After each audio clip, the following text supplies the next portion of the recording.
Du coup, et je trouvais qu'en fait, être de la foi chrétienne, c'était trop de contraintes. Ça allait me faire laisser ma vie que j'aimais à l'époque, malgré tout ce qui s'y passait. Du coup, pour moi, c'était pas compatible et je voulais pas non plus être hypocrite. Du coup, j'avais laissé ça, j'avais laissé tout ce qui était foi de côté. Mais ce qui est très bizarre, c'est que à ce moment-là, j'ai commencé à vivre des paralysies du sommeil. Des oppressions en fait du sommeil et dans mes rêves en fait c'est très bizarre, je me battais en fait contre un esprit, je sais pas lequel, pour rester en vie, et à chaque fois en fait que j'étais libérée en fait de cet esprit qui me tourmentait, je criais le nom de Jésus.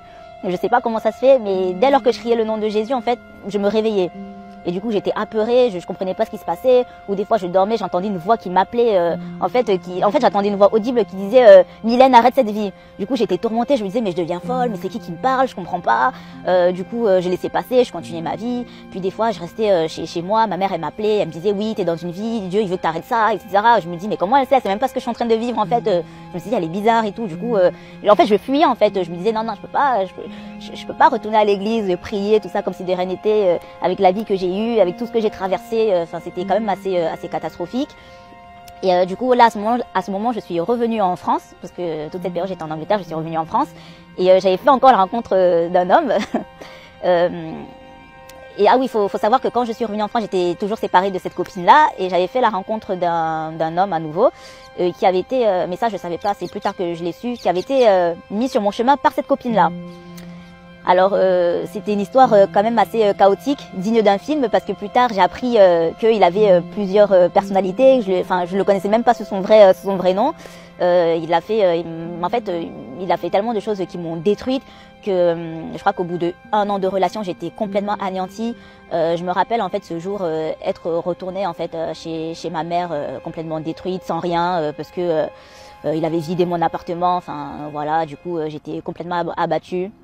Je suis retournée chez ma mère et je lui ai un petit peu expliqué sans rentrer dans les détails parce que je voulais pas lui faire de la peine. Elle a commencé à prier, elle m'a dit, elle essayait de me rassurer que ça allait aller. Et c'est vrai que tous les jours elle priait, je la voyais prier, mais moi j'étais très gênée en fait d'être chez elle à cause de toute cette prière. Non pas que je rejetais Dieu, mais c'est par rapport en fait à la vie que j'avais. Je me voyais mal en fait prier en fait parce que ça allait être trop hypocrite. Je me disais je peux pas prier en fait, je suis trop hypocrite. Je pensais en fait que Dieu il allait pas m'écouter en fait, que j'avais pas le droit de prier en fait avec le style de vie que je mène. Du coup, je suis repartie de chez ma mère parce que l'atmosphère pour moi, elle était plus pesante qu'autre chose. Et là, en fait, comme j'avais rencontré un autre garçon encore, je suis repartie en fait pour vivre avec lui. Et c'est vrai que je pensais en fait avoir tout vécu de ce côté-là, mais bon, je suis tombée sur un garçon à nouveau qui m'a absolument détruite en fait, et qui était il n'était pas commode. Je pense qu'il avait beaucoup de problèmes psychologiques, peut-être bipolarité ou schizophrénie. Il entendait des voix. Enfin, il était quand même très spécial. Il avait même fait une crise à l'hôpital psychiatrique. C'est vrai qu'en fait, il me maltraitait psychologiquement. Je me souviens en fait au moins 2 ou 3 fois, il me parlait tellement mal, il me détruisait en fait que j'avais voulu mourir en fait. J'ai eu un souvenir très net que je voulais clairement me suicider parce que j'en avais marre en fait de subir. Mais au lieu de partir en fait, je restais. Je sais pas pourquoi. J'avais peur en fait de me retrouver seule. Vraiment, je pense que tous les blessures en fait que j'avais gardées en fait au fond de moi dans cette relation en fait, elles s'est révélée en fait. C'est-à-dire j'étais encore plus colérique qu'avant.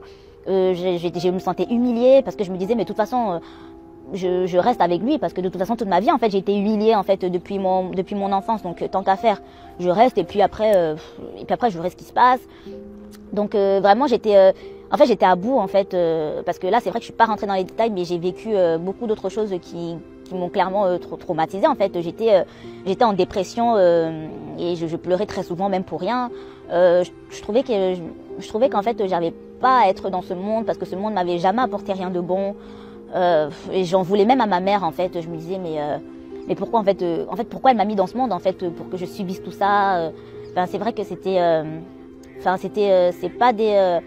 des souvenirs quand même qui me faisaient très mal. En fait je me faisais un retour en arrière de tout ce que j'ai vécu durant cette relation, de tout ce que j'ai vécu durant mon enfance, et je me disais en fait mais peut-être que là en fait c'est mon châtiment en fait cette relation, peut-être que je subis en fait par rapport à tout ce qui s'est passé dans ma vie et que je continue à subir. Et là, dans cette relation, bizarrement, j'ai commencé à prier en fait. Mais je priais pas une prière pour dire à Dieu de m'aider. En fait, je me rappelle, mes prières régulièrement, c'était franchement, Dieu, si tu existes et que tu m'aimes, fais-moi mourir en fait. Il faut que je dorme cette nuit et puis demain, je sois plus réveillée. Là, au moins, je saurais que tu existes vraiment. Donc vraiment, mes prières quotidiennes, c'était de mourir en fait. Je subissais, genre, j'en pouvais plus. Et là, je m'étais décidée à parler à ma mère en fait quand je l'avais vue. Je suis pas rentrée dans les détails, mais elle a vu que j'étais totalement détruite. Du coup, je lui ai dit que j'étais perdue, que ma vie elle avait aucun sens, que je savais plus quoi faire de la vie, que j'ai traversé des trucs vraiment que j'aurais jamais dû traverser. Parce que faut dire aussi que quand j'étais plus jeune, je me suis mis dans des situations très très dangereuses. J'aurais pu mourir plus d'une fois, mais ça n'a pas été le cas. Comme quoi, malgré tout ce que je traversais, je pense que Dieu il était quand même avec moi pour me protéger.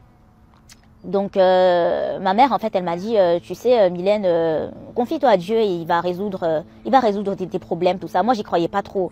Je me suis dit mais en fait je vois pas qu'est-ce qu'il peut résoudre dans ma vie parce qu'en fait j'ai traversé trop de trucs en fait et même j'ai commis en fait trop de péchés en fait. C'est ça que je me disais j'ai commis trop de péchés, j'ai fait des trucs qui le glorifient pas et il doit me détester. Enfin du coup je m'en voulais en fait et du coup ça me bloquait vraiment pour prier.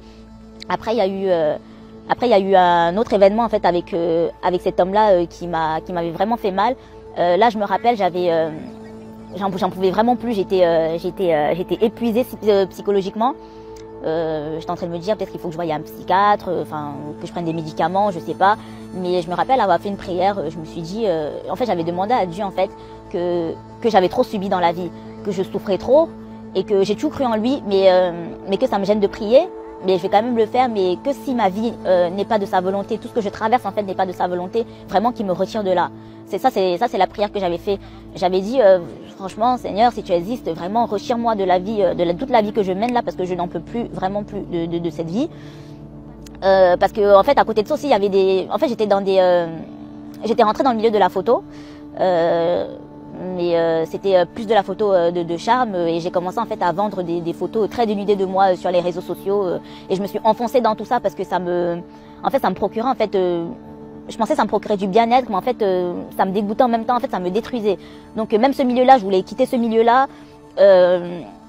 Vraiment j'ai prié en fait ce jour, j'ai dit franchement Seigneur, aide-moi à marcher selon ta volonté en fait, je veux plus subir tout ça. Là je vais bientôt avoir 30 ans, je peux plus subir ça en fait, parce que là tous les soirs je prie que je veux mourir, le lendemain je me lève, en fait c'est que je dois rester dans ce monde, mais je peux pas rester dans ce monde en subissant tout ce que je suis en train de subir en fait. Et je me rappelle, j'avais prié et le lendemain, d'un coup en fait j'ai fondu en larmes. J'ai pleuré toutes les larmes de mon corps en fait, genre je pensais en fait à ma vie en fait, j'ai pleuré, j'étais remplie de remords, j'étais remplie de regrets. J'allais sur mes réseaux sociaux, je voyais toutes les photos dénudées que j'avais mis, je m'en voulais. Et en fait, c'est comme si en fait il y a un voile qui était tombé de mes yeux. Et du coup, je me suis dit mais pourquoi je me suis dénudée autant? Mais pourquoi j'ai fait tout ça? Mais pourquoi j'ai fréquenté autant des hommes? Enfin, en fait, tout ce que j'ai fait en fait dans ma vie, le lendemain de cette prière, en fait, je m'en voulais. J'étais remplie de culpabilité, je pleurais, je disais mais j'ai gâché ma vie et tout, j'étais totalement dégoûtée.